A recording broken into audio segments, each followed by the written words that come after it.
जय हिंद दोस्तों, वंदे मातरम। भारत सरकार यूक्रेन से अपने नागरिकों को निकालने के लिए जो कुछ भी कर सकती है वो सब कुछ कर रही है।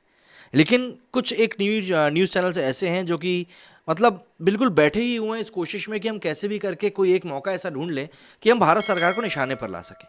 और एनडीटीवी इसमें सबसे आगे चल रहा है। अब ऐसे में एनडीटीवी के एक पत्रकार की एक न्यूज़ क्लिप काफ़ी ज़्यादा वायरल हो रही है, जिसमें कि वो एक अमेरिकी व्यक्ति से, जो कि शायद किसी ब्यूरोक्रेट से लगती हैं, उनसे सवाल पूछते हुए नजर आ रहे हैं कि भाई क्या आपको भारत के फैसले ने, जो कि उन्होंने फैसला किया इस पे तटस्थ रहने का, उस फैसले ने आपको कहीं ना कहीं धक्का पहुंचाया या आपको कहीं से कहीं तक ये लग रहा है कि नहीं यार ये गलत कर रहा है भारत। मतलब प्रोवोक कर रहे थे कि यार अमेरिकी कुछ बोल दे। जिसके जवाब में उन्होंने कहा कि हम भारत और रशिया के संबंधों को समझते हैं और हम बस इतना ही चाहते हैं कि भारत अपने इन संबंधों का इस्तेमाल लेवरेज के रूप में करे और जो भी कंडीशन है उसको कंट्रोल में लाए। मतलब जब आप किसी के मुंह से कोई ज़बरदस्ती निकलवाना चाहो और आपको इस प्रकार का जवाब मिल जाए तो फिर आप क्या कह सकते हो। बीते 2 सप्ताह से रूस और यूक्रेन के बीच में लड़ाई जारी है। रूस के यूक्रेन पर हमला करने के बाद अंतर्राष्ट्रीय राजनीति में कई तरह के व्यवधान उत्पन्न हो गए हैं। सभी देश मौजूदा घटनाक्रम से निपटने के लिए अपने अपने हितों को देखते हुए अपने स्टैंड तय कर रहे हैं।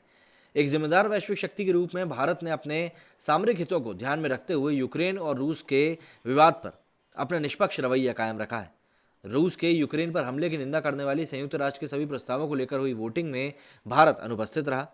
भारत का रुख स्पष्ट है कि संवाद ही मतभेदों और विवादों को खत्म करने का एकमात्र तरीका है। भारत ने दोनों पक्षों को राज्यों की संप्रभुता और अखंडता का सम्मान करने की अपील भी की है। 7 दशकों के बाद अंतर्राष्ट्रीय घटना से जुड़े किसी गंभीर विषय पर भारत ने स्पष्ट और संतुलित रुख अपनाया है। भारत ने स्पष्ट कर दिया है कि पश्चिमी देश उन्हें कोई भी ऐसा निर्णय लेने के लिए मजबूर नहीं कर सकते जो भारत के लिए कल्याणकारी ना हो।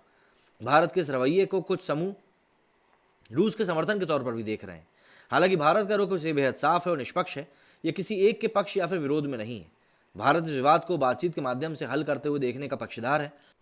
भारत के लिए इस वक्त यूक्रेन में फंसे अपने नागरिकों की सुरक्षा, वतन वापसी पहली प्राथमिकता है। भारत के इस निष्पक्ष रूप के सकारात्मक परिणाम सामने आए हैं। यूक्रेन से भारतीय नागरिकों को निकालने के लिए भारत ऑपरेशन गंगा चला रहा है और इसके लिए दोनों ही देशों में मोदी सरकार लगातार संपर्क में है। भारत वो पहला देश है जो बिना किसी सैन्य हस्तक्षेप के अपने नागरिकों की सुरक्षित वापसी को पूरी तरह से कराने में कामयाब रहा है। भारत में मौजूद कुछ लिबरल समूह के कुछ लोग निराशा से घिरते हुए नजर आ रहे हैं। उन्हें ये बात हजम होती हुई नहीं दिख रही कि भारत रणनीतिक अखंडता की रक्षा कर सकता है। कोई भी निर्णय लेने के लिए पश्चिमी मुल्क भारत पर दबाव नहीं बना पा रहा है। ये समूह भारत के सहयोगी अमेरिका को भारत पर कार्रवाई करने के लिए उकसाने की भी कोशिश कर रहा है।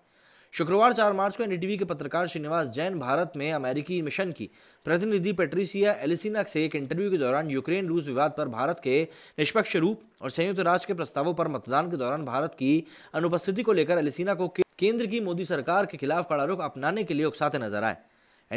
एनडीटीवी के पत्रकार ने पूछा कि क्या बाइडेन प्रशासन यूक्रेन रूस विवाद पर भारत के रुख को लेकर निराश है, क्योंकि भारत ने संयुक्त राष्ट्र में अमेरिका के समर्थित प्रस्ताव पर मतदान से परहेज किया। श्रीनिवास जैन द्वारा उकसाने वाले सवाल पूछे जाने के बावजूद एलिसिना का जवाब सकारात्मक रहा।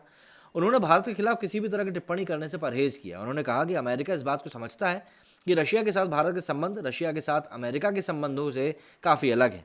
बाइडेन प्रशासन ने यूक्रेन रूस विवाद पर भारत के रुख को लेकर कभी भी नकारात्मक टिप्पणी नहीं की है। अमेरिका द्वारा ये बार बार साफ किया जा चुका है कि वो अब भारत को दिशा निर्देश नहीं देने की स्थिति में नहीं है।